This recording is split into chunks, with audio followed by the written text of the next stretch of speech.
tribunal, messieurs et dames, les greffiers et huissiers du tribunal, monsieur le greffier ancien, le greffier de siège et l'huissier de siège, différents employés du tribunal et du parquet, messieurs les avocats, militants, stagiaires et élèves avocats, représentants de l'OPC, mesdames, mesdemoiselles et messieurs. Au prescrit de l'article 75 du décret du 22 août 1995 relatif à l'organisation judiciaire en son premier alinéa, l'année judiciaire commence le premier lundi d'octobre pour se terminer le dernier vendredi du mois de mai. Je me fais l'honneur de prendre la parole ce matin au nom de la République, au nom du Conseil supérieur du pouvoir judiciaire et également au nom de mes collègues magistrats pour célébrer solennellement la reprise des travaux judiciaires 2024-2025. C'est un moment propice pour tous les acteurs judiciaires, les auxiliaires de la justice, de se rassembler autour d'une même table pour commémorer ce grand jour. C'est le moment pour tous les acteurs judiciaires de prendre conscience de la situation de notre système judiciaire qui, de jour en jour, s'affaiblit beaucoup plus. C'est le moment pour chaque juge des tribunaux de paix, du TPI, juge de siège et juge d'instruction, de se poser la question et donner le résultat adéquat pour l'année judiciaire 2023-2024. Est-ce que, dans le respect des délais prévus par la loi, ou agir en tant que tel, j'ai participé à la lutte contre la détention préventive prolongée qui constitue une cible commune pour tous les acteurs judiciaires. C'est le moment pour les agents de la DAP de se demander est-ce que j'ai accompli le dû de ma charge pour l'année judiciaire écoulée 2023-2024.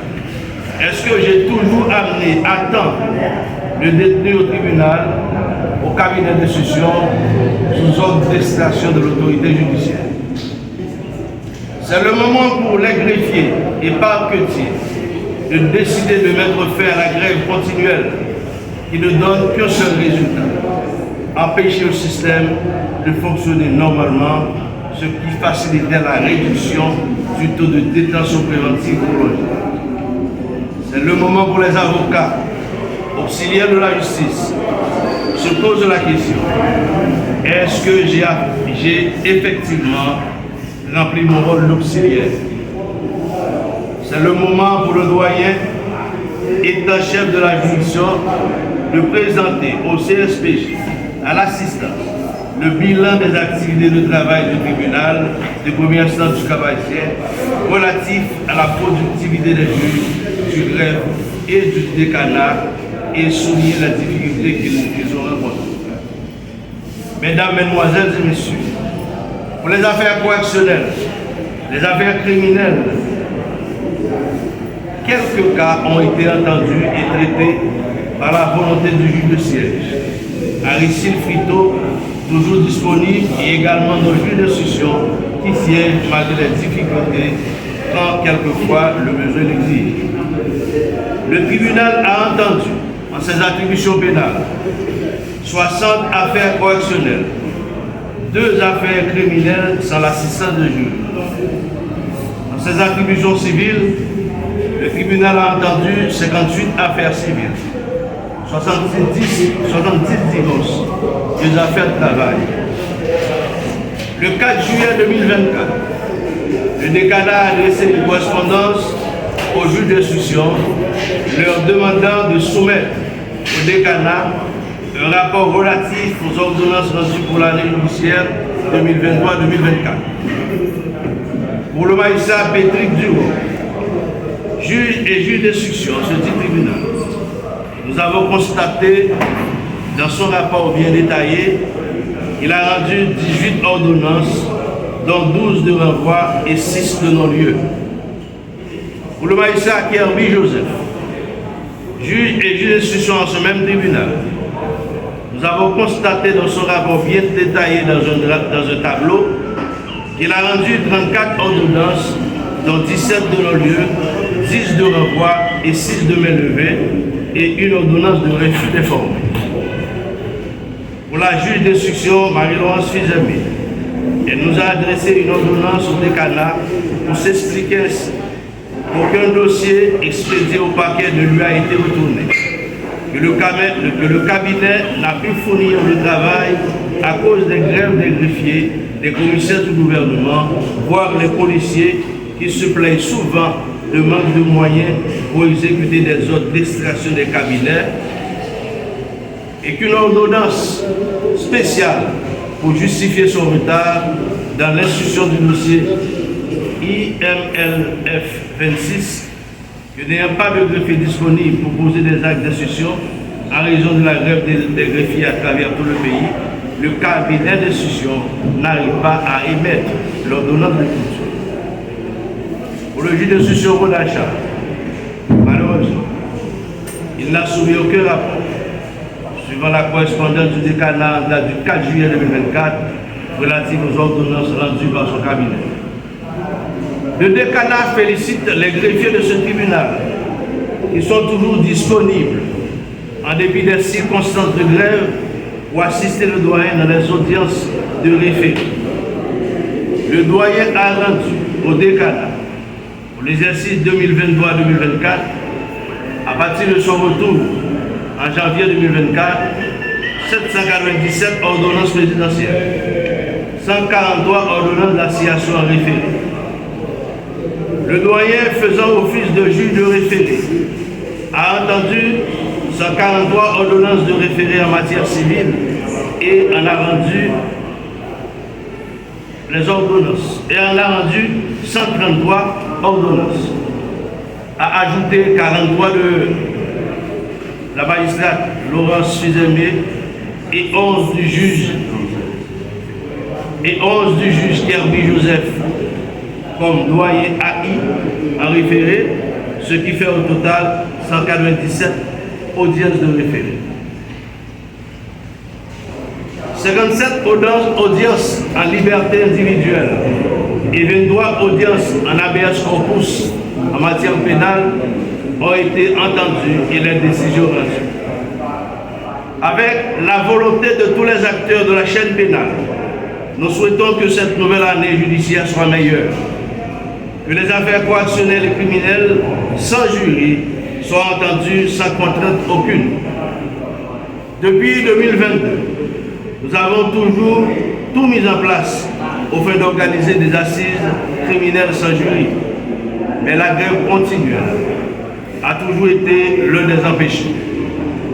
Nous demandons à tous les acteurs de la chaîne pénale, au barreau du Cap-Haïtien, à se joindre au décanat pour faciliter la réalisation des assises criminelles sans assistance de jury qui débutera le lundi 3 novembre 2024.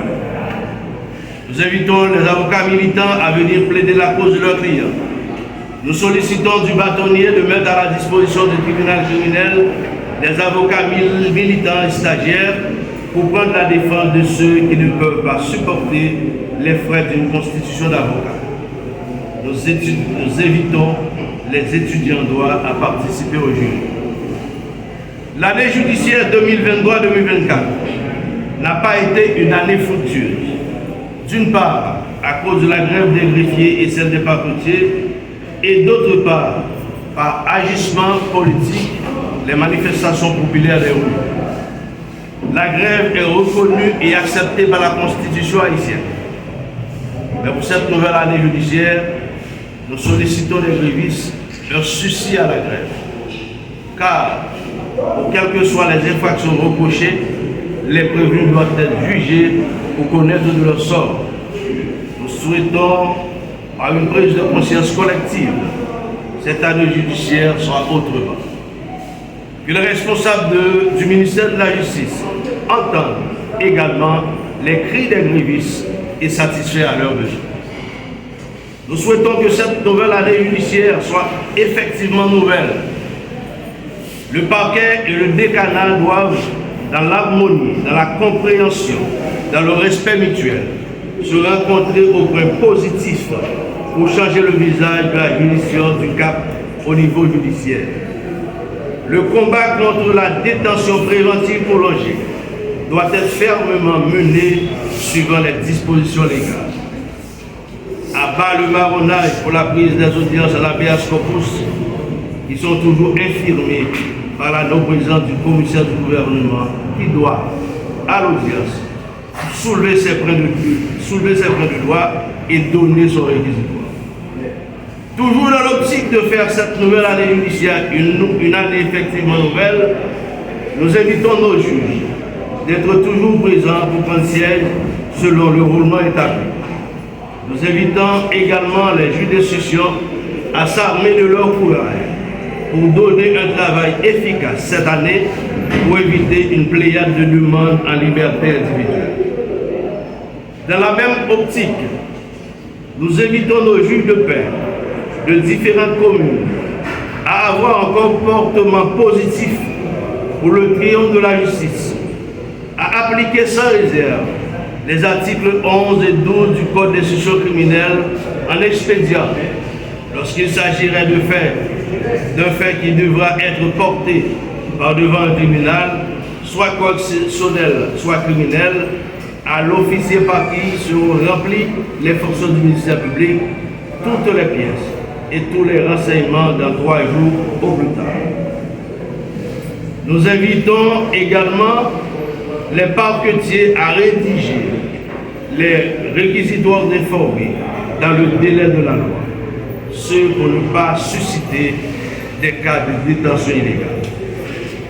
Nous nous adressons également à la PNH, auxiliaire de la justice en matière d'organisation judiciaire et qui joue un rôle important dans la chaîne pénale, d'éviter des arrestations sans mandat, sans cas de flagrance et de ne garder à vue quelqu'un au-delà de 40 jours. Ce pour éviter les arrestations et détentions illégales. Messieurs les avocats, défenseurs de la veuve et de l'orphelin, en tant qu'auxiliaire de la justice, vous avez un rôle à jouer au sein du système judiciaire pour le partage d'une bonne et saine justice. Vous avez votre pion à déplacer dans la justice, dans la lutte contre la détention préventive prolongée, en intervenant sur les faits justificatifs. Vous devez surveiller les cas d'arrestation et de détention arbitraire et illégale et intervenir pour vos clients. Cela aidera à la disposition d'une bonne et saine justice. Au point de vue administratif, cette nouvelle année judiciaire doit être effectivement nouvelle. De ce fait, nous soulignons à l'attention du commissaire du gouvernement que chaque samedi, les portes du parquet qui donnent entrée au bâtiment du tribunal sont grandes ouvertes. Le parquet et le tribunal fonctionnent le week-end comme à l'ordinaire, alors que ni le greffier en chef du tribunal, ni aucun greffier, ni le commis parquet en chef, ni le commissaire du gouvernement, ni le doyen ne sont pas présents. Le va-et-vient comme à l'ordinaire et les justiciables bénéficient de services de certains employés du petit personnel. Cela constitue une source de corruption. Vous devez passer des ordres formels, monsieur le commissaire, à celui qui détient les clés du portail d'entrée de la porte principale du parquet, qui est un employé du parquet, pour que le bâtiment, les samedis et les jours fériés, reste fermé. Toujours dans l'optique de faire cette nouvelle année judiciaire une année effectivement nouvelle, nous invitons nos juges d'être toujours présents pour prendre siège, selon le roulement établi. Nous invitons également nos juges d'instruction, comme nous l'avons dit, de s'armer de leur courage pour donner un travail efficace cette année pour éviter une pléiade de demandes de liberté individuelle. Mesdames, Mesdemoiselles et Messieurs, vous avez votre rôle à jouer dans le système judiciaire pour combattre l'impunité. N'hésitez pas à porter plainte lorsque vous êtes victime. Il est également de votre devoir de dénoncer à la justice tous les crimes qui sont à votre connaissance. Ce comportement positif de citoyen responsable permettra de lutter contre l'impunité. L'assassinat de l'empereur Jean-Jacques Dessalines reste un exemple de cas d'impunité. Honorable magistrat assis et debout, n'oubliez jamais que nous avons une obligation constitutionnelle d'établir l'équilibre entre les droits et prérogatives du citoyen. Nous devons garantir la liberté individuelle. Nous devons tous travailler à l'épanouissement de saine et bonne justice. Nous remercions vivement tous ceux qui ont participé à cette cérémonie d'ouverture et qui ont pris du temps pour nous écouter. Nous souhaitons à tous, magistrats assis, employés du tribunal du parquet, employés de la PNH, aux avocats du barreau du Cap-Haïtien, au nom du grand architecte de l'univers, au nom du CSPJ, au nom de la République, une bonne année judiciaire. Que Dieu nous bénisse tous.